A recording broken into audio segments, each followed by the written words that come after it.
Hello, may kwento ako sa inyo ngayon tungkol sa isang napaka-espesyal na tao na may napakahalagang trabaho. Ang pangalan niya ay Juan Bautista. Tara, umpisa na natin to. Pero, alam nyo, ang kwento natin ay hindi talaga nagsisimula kay Juan. Nagsisimula ito sa kanyang mga magulang. Kasi bago pa man siya isilang, may isang pangako na dumating sa kanila na parang paano mangyayari yon? Halika at pakinggan natin. So sila nga pala sina Zacarias at Elizabeth, isang napakabait at matuwid na mag-asawa. Ang kaso, matatanda na sila at matagal na nilang pangarap na magkaanak pero hindi sila biniyayaan. Okay, isipin nyo to ha. Si Zacarias na isang pari naglilingkod sa loob ng banal na templo sa Jerusalem. Tapos, out of nowhere, biglang-bigla, may isang anghel, si Gabriel, ang lumitaw sa tabi mismo ng gintong altar. Grabe, nakakagulat yun, di ba? Wow! Yan yung balita ng anghel. Isipin mo, yung matagal na nilang dasal, dininig na. Magkakaanak sila ng isang lalaki at papangalanan pa nilang Juan.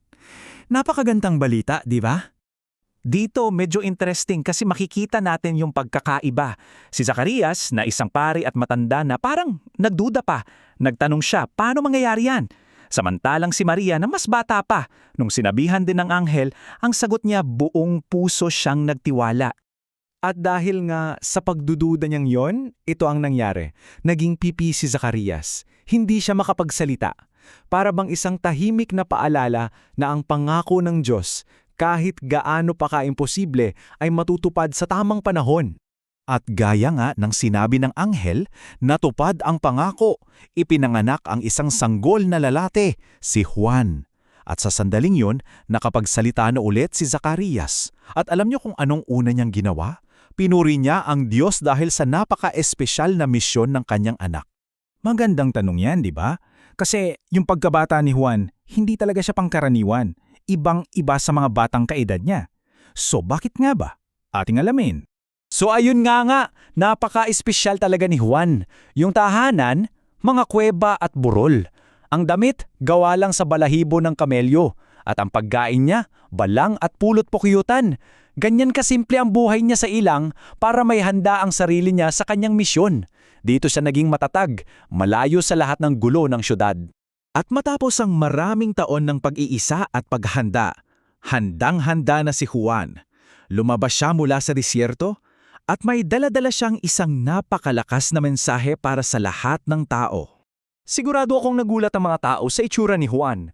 Tapos, yung boses niya, malakas at malinaw. Sumisigaw siya sa gitna ng ilan at ang sigaw niya may isang malinaw at napakahalagang utos. So, ano ba talaga itong sinasabi niyang pagsisisi? Hindi lang ito yung basta kahihingin ng tawad ha. Ang ibig sabihin nito ay tunay na pagbabago. Pagtalikod sa mali at pagharap sa tama. Pagbabago sa gawa at sa puso. At alam nyo, kahit na kakaiba si Juan, hindi siya iniwasan ng mga tao. Sa katunayan, lalo pa silang naakit sa kanya. Napakaraming tao mula sa mga syudad ang dumayo pa sa Ilog Jordan para lang mapakinggan siya. Ang mensahe kasi ni Juan, hindi lang siya tungkol sa paniniwala. Tungkol din ito sa pagkilos. Kaya naman, lahat ng tao, mga sundalo, mga maniningil ng buwis, ordinaryong mamamayan, lahat sila gustong malaman kung paano ba mamuhay ng mas maayos.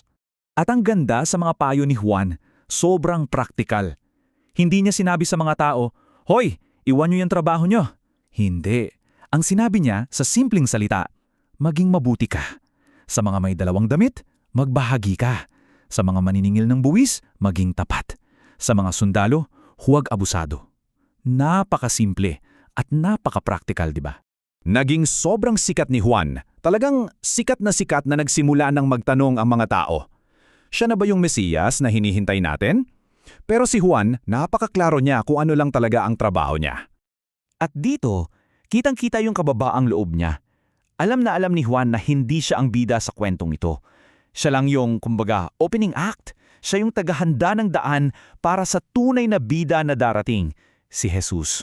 At yan talaga ang buong misyon ni Juan. Hindi para siya ang sumikat o maging tanyag. Ang misyon niya ay maging parang isang signpost, isang panuto na nakaturo sa lahat patungo sa nag-iisang direksyon, kay Jesus. At dyan nagtatapos ang kwento natin.